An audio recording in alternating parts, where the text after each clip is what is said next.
It's great to be here. I want to thank the president of Union Theological Seminary, Serene Jones, for her leadership.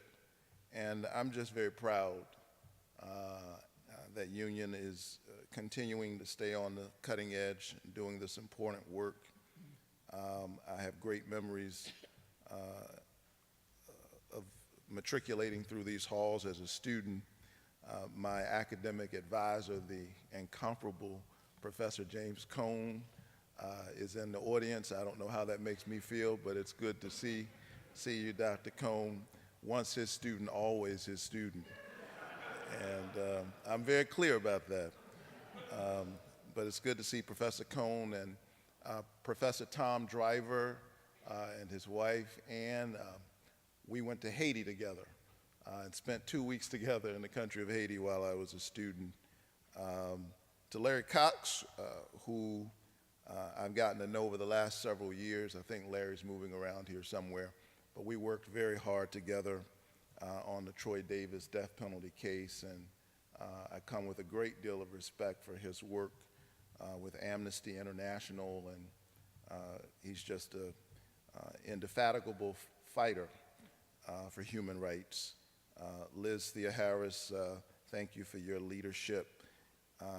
And my good friend, the Reverend Kathleen Baker, is somewhere here, and I'm grateful for her work with Union's Poverty Initiative several years ago. All of these currents now coming together for the important work we have ahead. Sharon Rebar, if you're ever in Atlanta on a Sunday morning, I have a slot for you to sing right before the sermon. Thank you so very much for your leadership and the great spirit that you bring to this work. I want to talk about black theology, the black church, and America's prison industrial complex. Emerging in the historical context of the civil rights and black power movements, black theology came to voice as an important theological affirmation of the humanity of the oppressed, and as a radical response to racism, America's original sin, and its most persistent and intractable evil.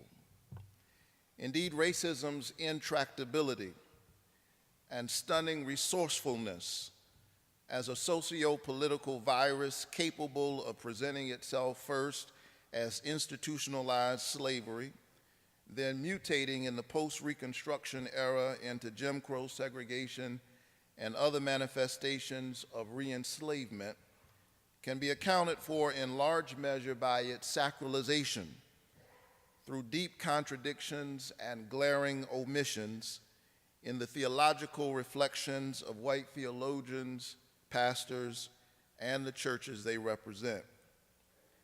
That is why black theology is so important in the history of theological discourse and American Christianity.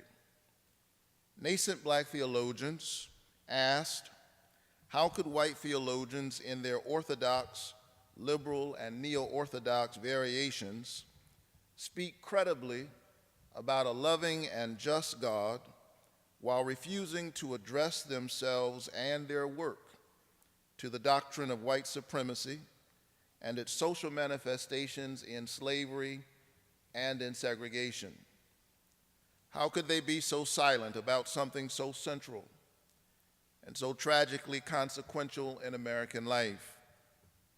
Martin Luther King Jr., whose movement did more than anything else to provide a larger context ripe for the emergence of the black theology movement, had already hinted at this epistemological problem inherent to the religion of the Christians who opposed his movement for freedom and human fulfillment. Writing from a Birmingham jail, he argues or asks, on sweltering summer days and crisp autumn mornings, I have looked at the South's beautiful churches with their lofty spires pointing heavenward. I have beheld the impressive outlines of her massive religious education buildings. Over and over, I have found myself asking, what kind of people worship there? Who is their God? In his landmark text, God of the Oppressed, Black theologian James Cone proffers an answer to King's fundamental question, accounting for the failure of theologians and pastors to address the deepest of American contradictions in this way. Cone says the history of white American theology illustrates the concept of the social a priori asserted by Werner Stark and the other sociologists of knowledge. The social environment, he says, functions as a mental grid, deciding what will be considered as relevant data in a given inquiry.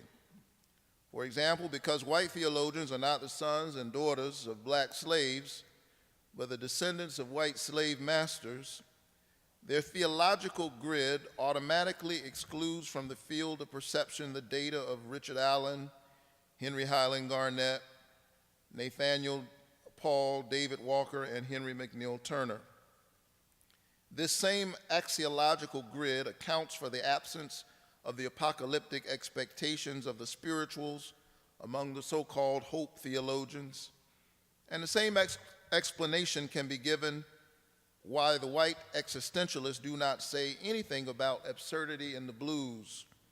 It is obvious that because white theologians were not enslaved and lynched and are not ghettoized because of color, they do not think that color is an important point of departure for theological discourse, thus giving voice to those on the underside of slavery and segregation as they asserted themselves in the expression Black Power and embodied institutionally in the NCBC, the National Committee of Black Churchmen, an organization of pastors and academic theologians working together to define the parameters of an emerging discourse.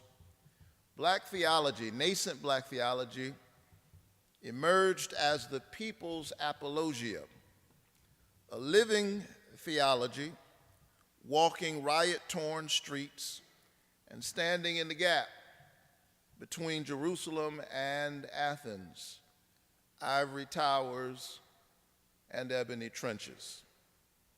Yet when one considers this history, it is all the more remarkable and lamentable that black and womanist theologians who are writing today and who see justice-making as central to the meaning of the gospel have had so very little to say about the theological implications of the socio-political virus of racism as it has mutated in its clearest and perhaps most consequential manifestation for black communities in America today: mass incarceration. To be sure, notwithstanding a burgeoning black middle class in the decades since the civil rights movement and extraordinary examples of upward mobility and achievement facilitated by the breaking down of many barriers, the masses of African American people are still mired in a complex web of problems that makes the disaggregation of any single issue difficult, and some may argue purely academic. Moreover, womanist thought has done much to illumine the multidimensional character of all oppression.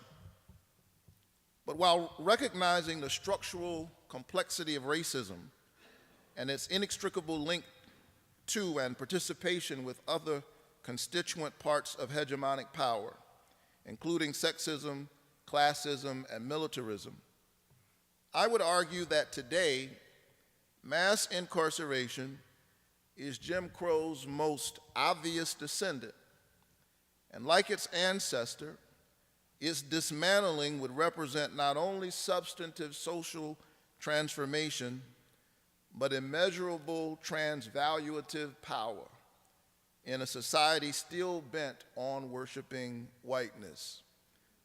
I will present the evidence in support of my argument below.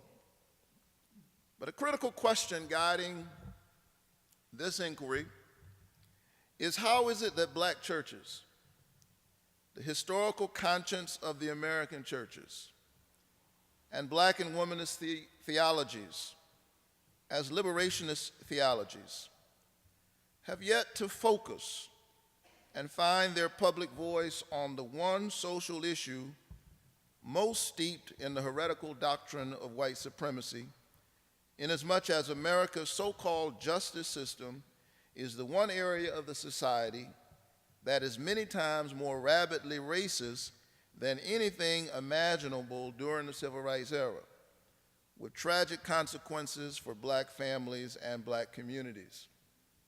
In some ways, one might well argue that America's current system of disproportionately sentencing and stigmatizing scores of black people in its so-called war on drugs is as dehumanizing and destructive as slavery itself. As we shall see, both represent, in many cases, a kind of life sentence. Yet, so far, neither black churches nor black theologians have marshaled their institutional and intellectual resources in a way commensurate with the magnitude of this moral and humanitarian crisis. The question is, why not?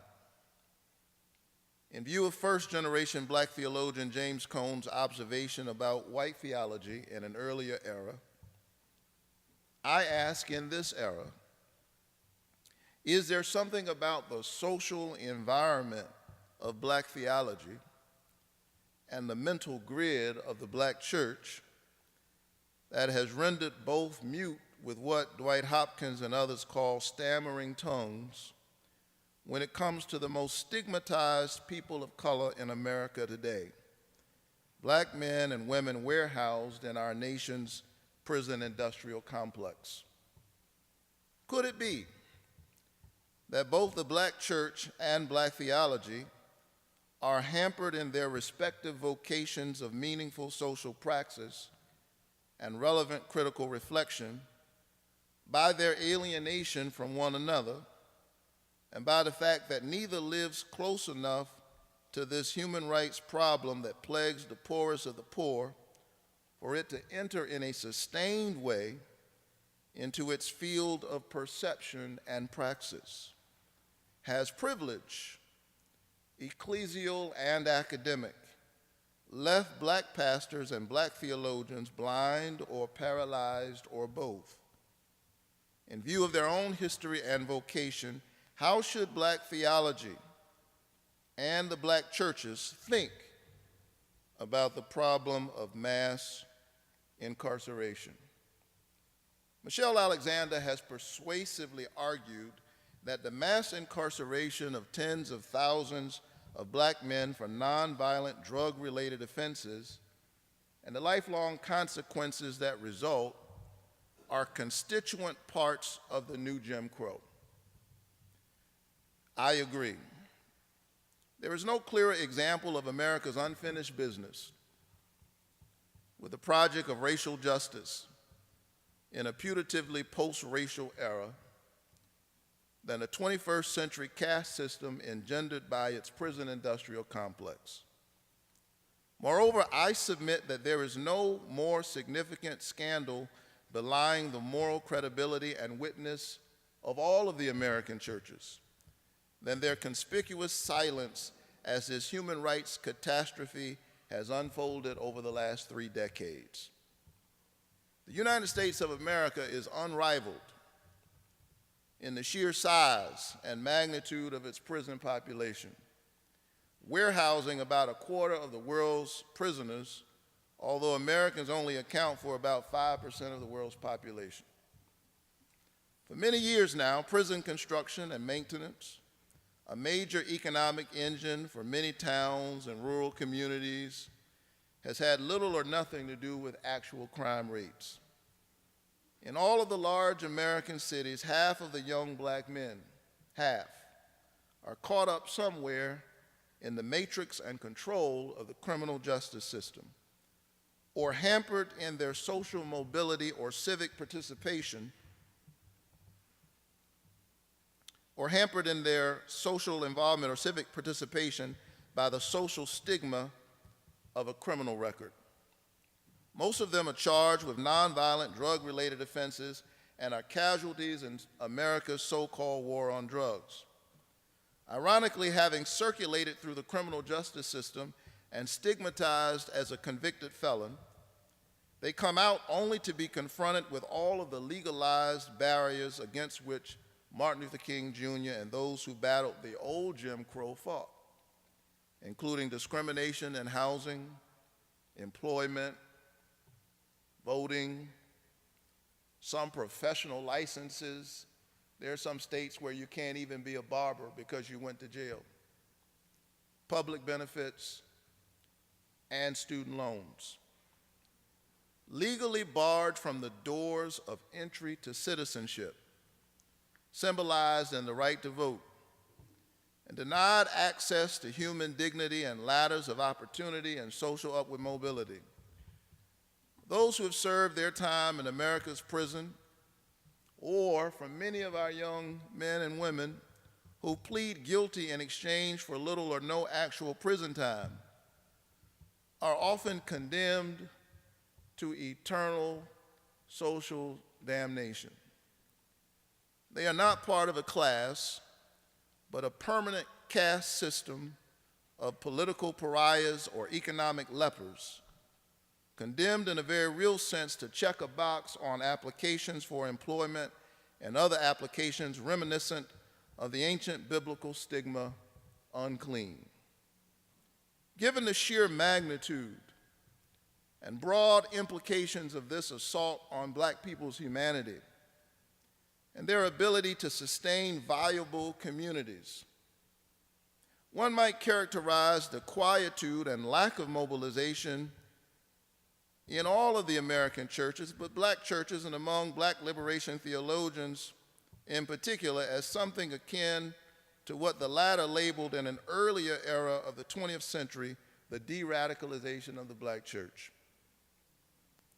The truth is, black theologians have been no more responsive in the actual content of their critical reflections and work on the prison industrial complex and the mass incarceration sweeping black communities than were conservative, politically disengaged black pastors during the era of lynching and Jim Crow segregation.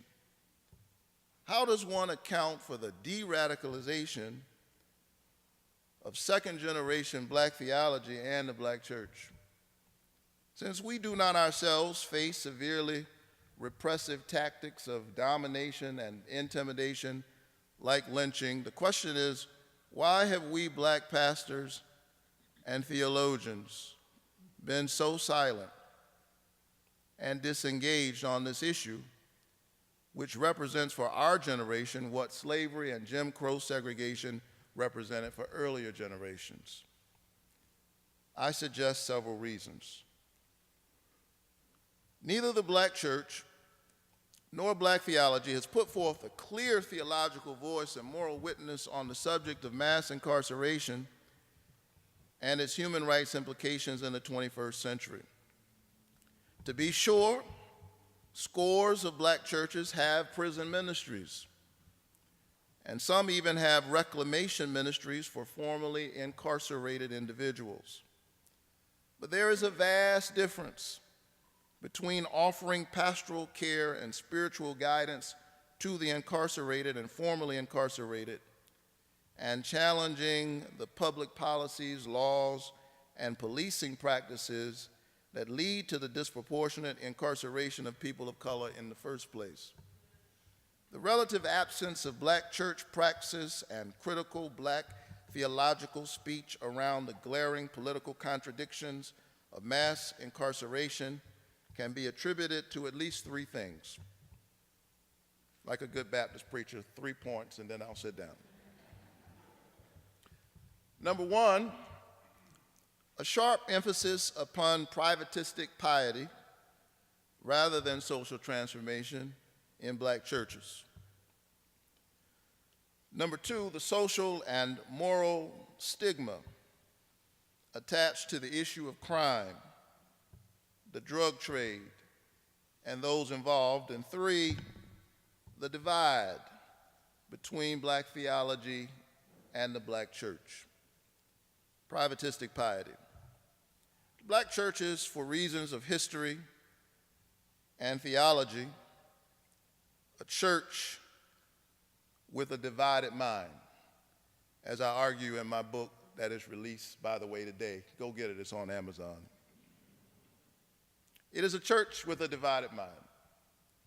Shaped by the evangelical fervor of the period of the Great Awakenings and other similar revivalistic movements, its proclamation has posited the theological sensibilities of a profoundly privatistic piety, emphasizing the freedom of the individual soul. On the other hand, because it was formed within the context of the American slavocracy and born fighting for freedom, the black church has also embodied in its proclamation and demonstrated through its praxis a prominent theme of political protest aimed at the biblical view of salvation as deliverance into a good and broad land, a spacious land, a new heaven and a new earth. Put another way, black churches have addressed their ministries both to the slavery of sin and the sin of slavery. To be sure, in the broad sweep of black church history, both themes are present and prominent, sometimes complementing and at other times competing with one another for dominance as the black church wrestles through the dilemmas and double consciousness of its own identity and sense of mission. Yet because the soteriological imagination of the American churches has tended to be largely individualistic in a way that mirrors the culture itself, and because black churches have not been sufficiently self-reflective about the theological meaning of their own distinctive history and liberationist heritage of radical protest, a privatistic piety emphasizing the salvation of individual souls while skewing the hard political work of transforming society tends to be the default position even for black churches. Because it too is a largely evangelical church, it is not too difficult to see how the black church, caught up in the unexamined political presuppositions of the American evangelical ethos, can become self-alienated from its own liberationist legacy.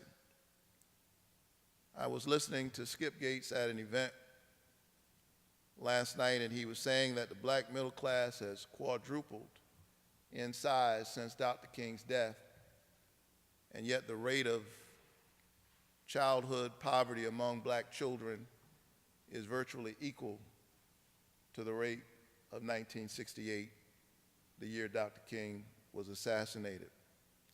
And so with increasing middle class upward mobility of much of its membership in the decades after the civil rights movement, increasing alienation from the black church's revolutionary sensibilities, the black church risks the wholesale abandonment of its work of freedom fighting as even relevant to its Christian identity and praxis. I believe it was the Kerner report that said that there were two Americas. Today there are two black Americas.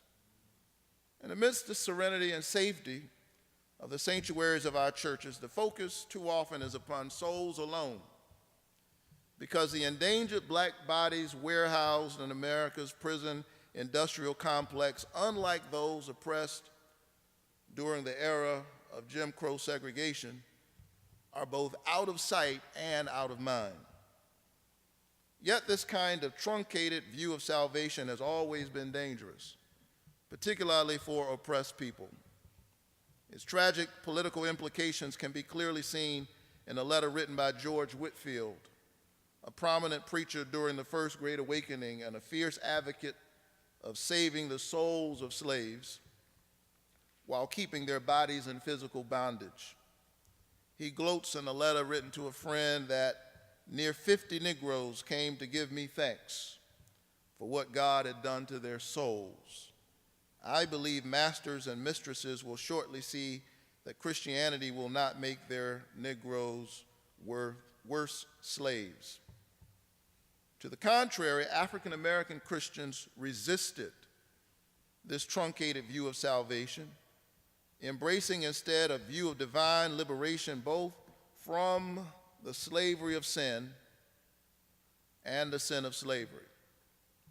Evidenced in the spirituals, the prominence and distinctive hermeneutical deployment of the Exodus motif, subversive survival ethics and strategies like putting on old massa, and other elements of the slave tradition is an oppositional piety whose distance from that expressed by Whitefield was wide and deep, representing what Dwight Hopkins calls the co-constitution of the black self.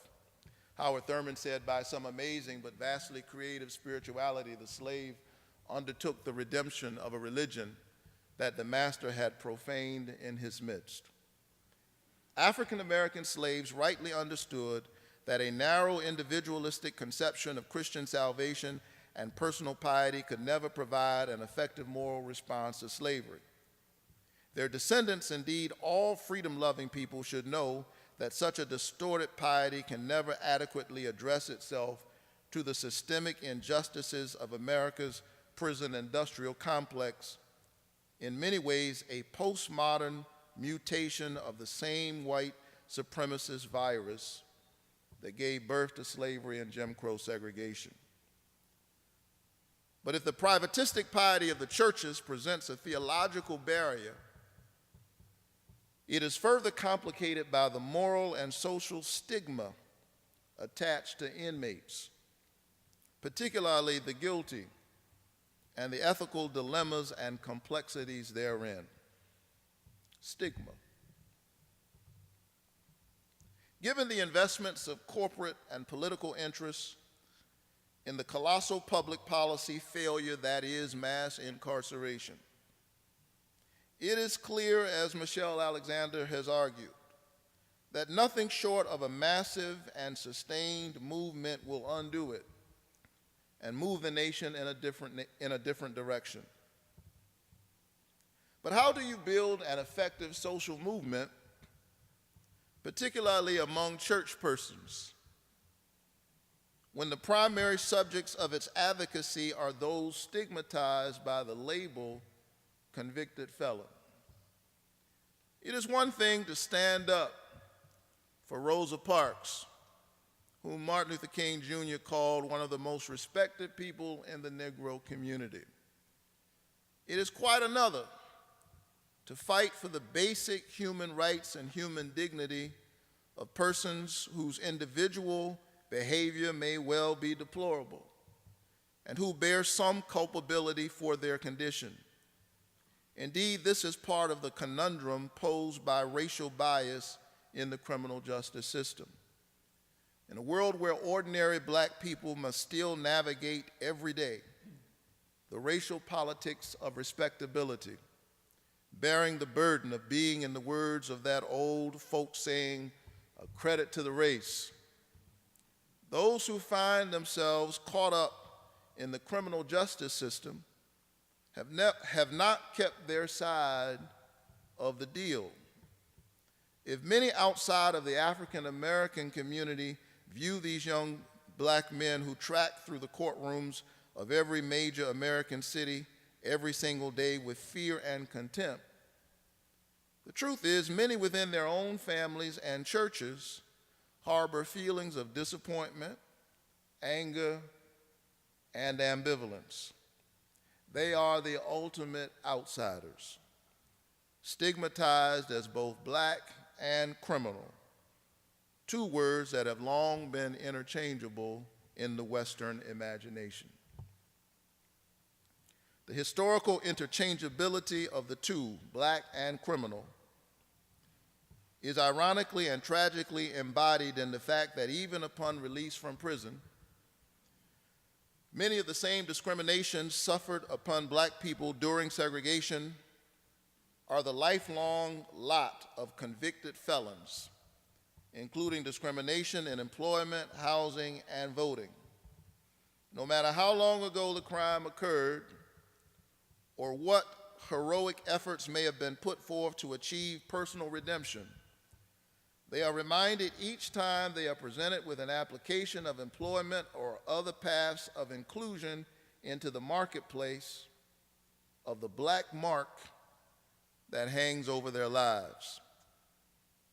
But no group is more stigmatized than those persons on death row. After years of steady decline and presumptive death by many criminologists, the death penalty reemerged as part of a conservative backlash in the years immediately following the civil rights movement. In a real sense, it is the final fail-safe of white supremacy.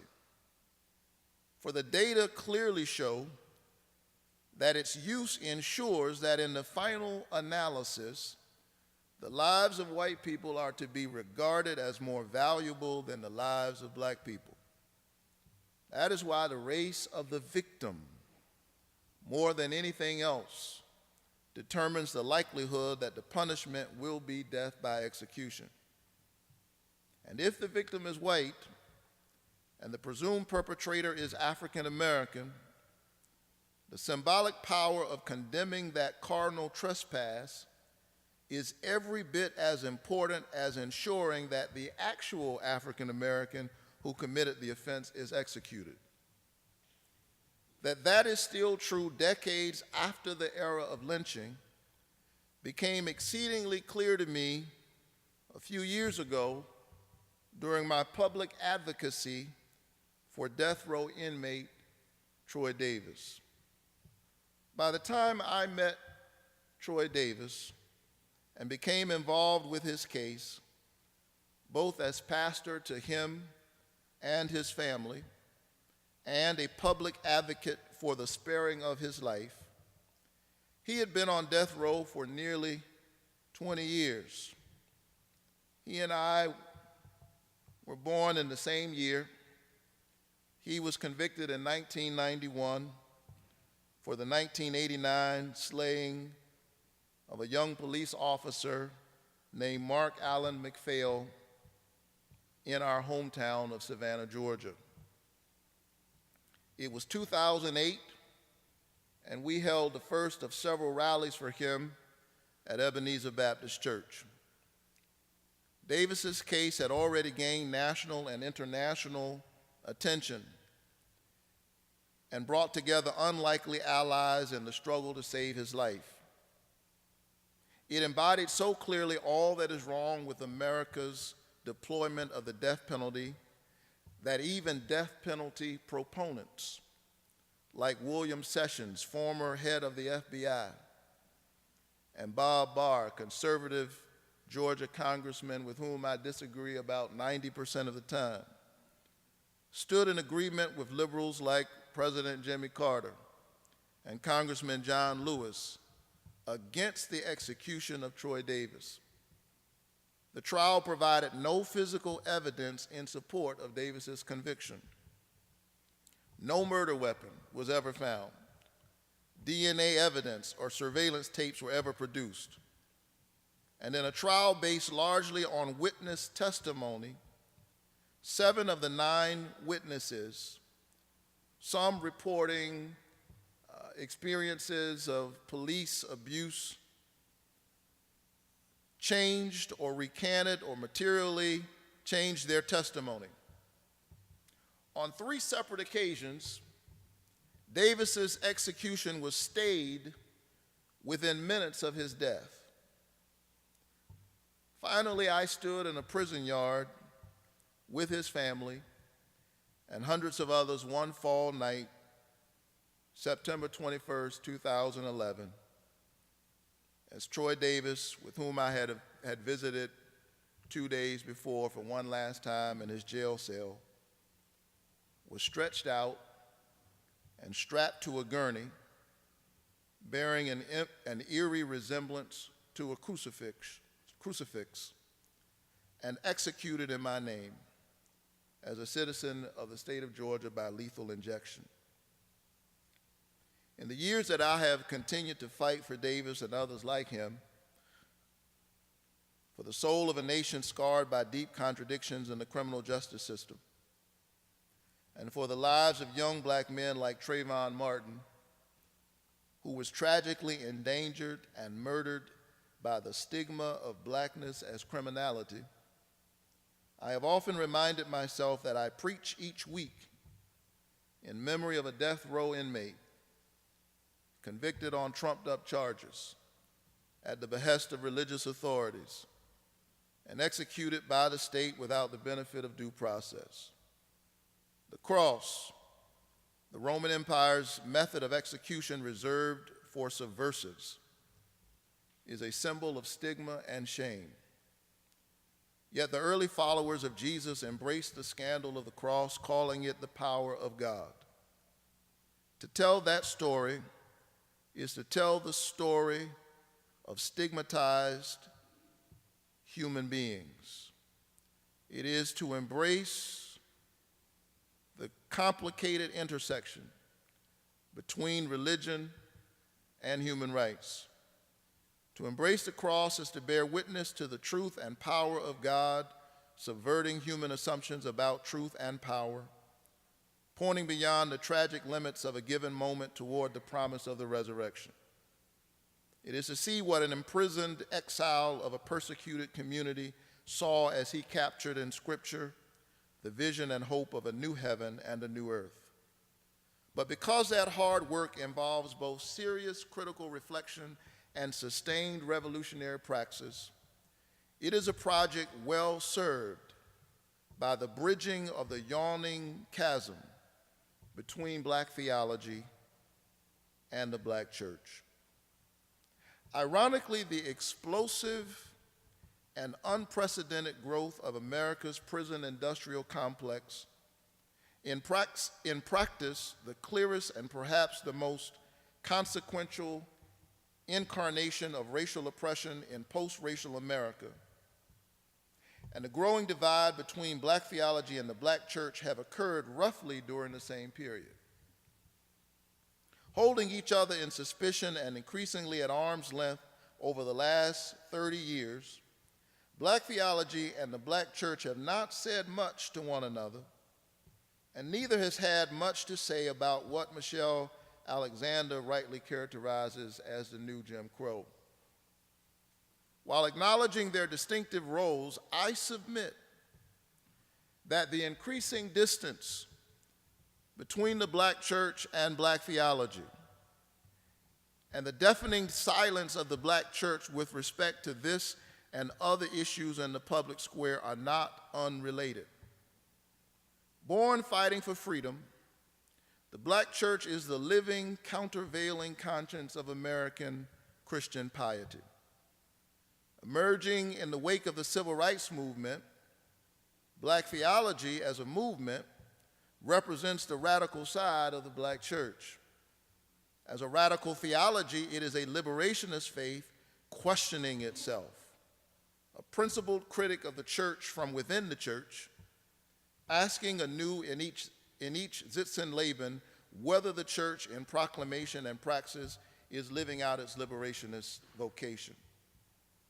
But with the demise of the NCBC, an organization of theologians and pastors working together, and a significant institutional site for the actual doing of black theology in its early days, black theology has become increasingly academic in its focus, and the black church has become increasingly conservative. The latter has lost its mind as black pastors and their churches become theologically self-absorbed, preaching an uncritical faith of individual prosperity while giving in to the stealthy pietistic rhetoric of conservative evangelicalism, not recognizing the critical distance between the presuppositions of the latter and their own countervailing heritage of liberation. Meanwhile, the former has lost its heart, the will to actually change the world.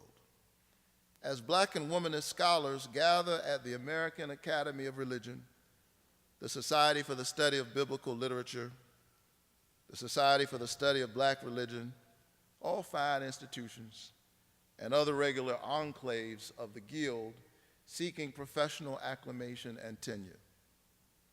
I submit that the institutional life of each is a far cry from its revolutionary origins. Meanwhile, the black body is once again quite literally trapped at the center of what Gunnar Myrdal characterized in 1944 as the American dilemma, viewed essentially as a problem. Formerly enslaved black bodies and lynched black bodies and segregated black bodies are now stopped, frisked, searched, handcuffed, incarcerated, executed, paroled, probated, released, but never emancipated black bodies. There is no more important test to the character of the American churches in general, and black churches and black theology in particular, given their self-understanding and liberationist claims, than their response to this human rights nightmare unfolding on our watch. If white theologians, pastors, and the churches they serve will not raise their voices in a serious way to the struggle of dismantling the prison industrial complex, then they will have proven that they are every bit as much invested in the logic and privilege of white supremacy as their predecessors in the era of chattel slavery and Jim Crow segregation. But if black theology and the black church will not give themselves over to this newest incarnation of the struggle to save black bodies, then they will have lost their soul and reason for being. And if that is true, both deserve to die. That is why it is urgent that black and womanist theologians and black pastors convene now a new conversation and commence a new moment of risk-taking dialogue and praxis, so that a new and militant church preaching deliverance to the captives might be born again. Their lives and the soul of the nation depend on it.